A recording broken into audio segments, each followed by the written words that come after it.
Good evening everyone. শতাব্দীর কিচেনে আপনাদের সবাইকে স্বাগত জানাই। আজকের রেসিপি পালক চিকেন। ভীষণই সুস্বাদু একটি রেসিপি। সাদা ভাত, রুটি, লুচি, পরোটা, নান, কুলচা এই সব কিছুর সাথে অসাধারণ লাগে। বানানো ভীষণই সহজ, অবশ্যই রেসিপিটি ট্রাই করবেন। তাহলে চলুন শুরু করা যাক আজকের এই সহজ এবং সুস্বাদু রেসিপি। পালক চিকেন বানানোর জন্য আমি এখানে বাড়ির গাছের বাগান থেকে 500 গ্রাম পালং শাক তুলে নেব। শাকগুলোকে তুলে নেওয়ার পর ভালোভাবে ধুয়ে নিয়ে পরিষ্কার করে নিয়ে তারপর ফিরে আসছি। প্রথমে চিকেনটাকে ম্যারিনেট করে নেব। তার জন্য নিয়ে নেব পরিমাণ মতো লবণ, দিয়ে দেব 150 গ্রাম টক দই। এখানে চিকেন আছে 1 কিলো। 1 চামচ হলুদ গুঁড়ো, হাফ চামচ লঙ্কার গুঁড়ো আর জিরের গুঁড়ো দিয়ে দেব 1 চামচ। এবার হাত দিয়ে খুব ভালোভাবে মিক্সড করে নেব।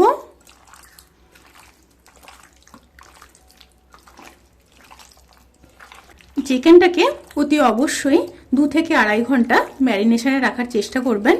আপনাদের হাতে যদি বেশি টাইম থাকে তাহলে কিন্তু ওভারনাইটও ম্যারিনেট করে রাখতে পারেন। আমি 2 থেকে 2.5 ঘন্টা চিকেনটাকে ম্যারিনেশনে রেখে তারপর ফিরে আসছি। প্রথমে কড়াইতে জল দিয়ে দেব।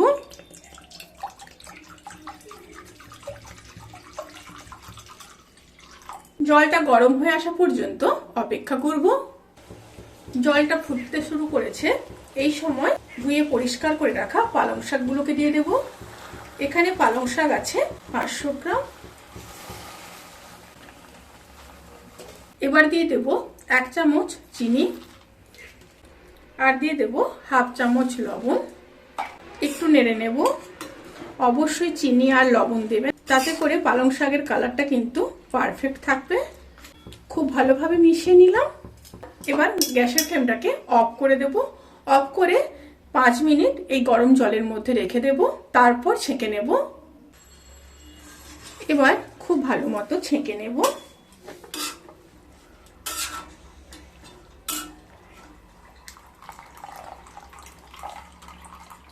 গরম জল থেকে ছেঁকে তুলে নিলাম।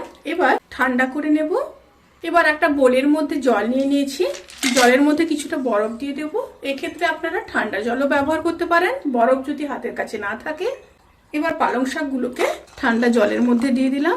ঠান্ডা জলের মধ্যেও আবারও 5 মিনিট রেখে তারপর ছেঁকে তুলে নেব। এবার একটা মিক্সিং বোলের মধ্যে পালং শাকগুলোকে দিয়ে দেব। সাথে বেশ অনেকটাই ধনেপাতা দিয়ে দেব। আমি এখানে প্রায় 1 আঁটি ধনেপাতা ব্যবহার করেছি। আর দিয়ে দেব 2টো কাঁচা লঙ্কা। লঙ্কার পরিমাণটা এখানে আপনারা বাড়াতে কিংবা কমাতে পারেন। এবার একটা স্মুথ পেস্ট রেডি করে নেব। পেস্ট করার সময় কিন্তু জলের কোনো রকমই দরকার হবে না। পেস্ট রেডি হয়ে গেছে।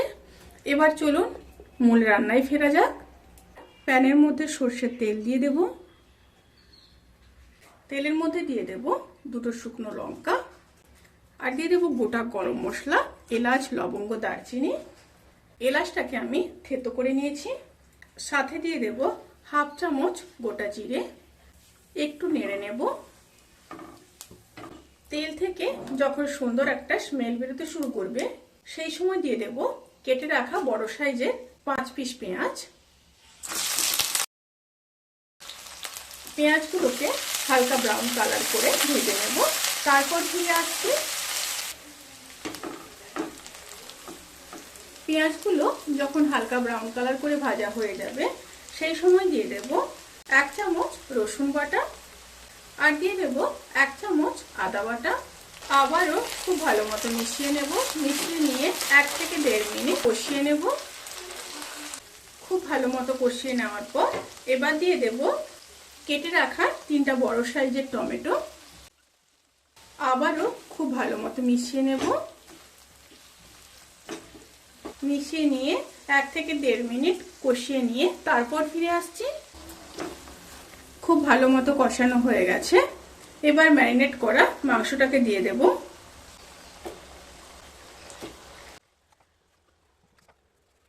এবার খুব ভালো মতো মিশিয়ে নেব। মিশিয়ে নিয়ে হাই স্টিমে 5 মিনিট রান্না করে নেব।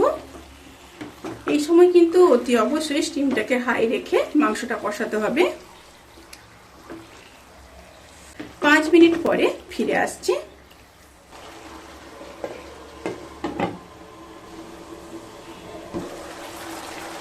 দেখুন মাংস থেকে কিন্তু বেশ অনেকটাই জল ছেড়ে দিয়েছে।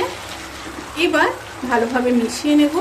মিশিয়ে নিয়ে আবারও লো স্টিমে 15 থেকে 20 মিনিট রান্না করে নেব।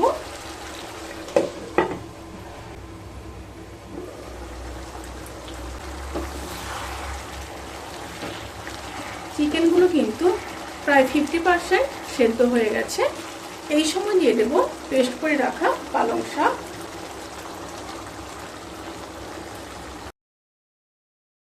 পালং শাক দিয়ে খুব ভালোভাবে মিশিয়ে নেব। খুব ভালোভাবে মিশিয়ে নিয়েছি। এবার মিডিয়াম টু হাই স্টিমে 5 মিনিট হতে দেব। মাঝখানে 2-1 বার কিন্তু অতি অবশ্যই নেড়ে দিতে হবে। মিডিয়াম টু হাই স্টিমে মাংসগুলোকে 5 মিনিট রান্না করে নিয়েছি। এবার লো স্টিমে ঢাকা দিয়ে মাংস সেদ্ধ হওয়া পর্যন্ত অপেক্ষা করব।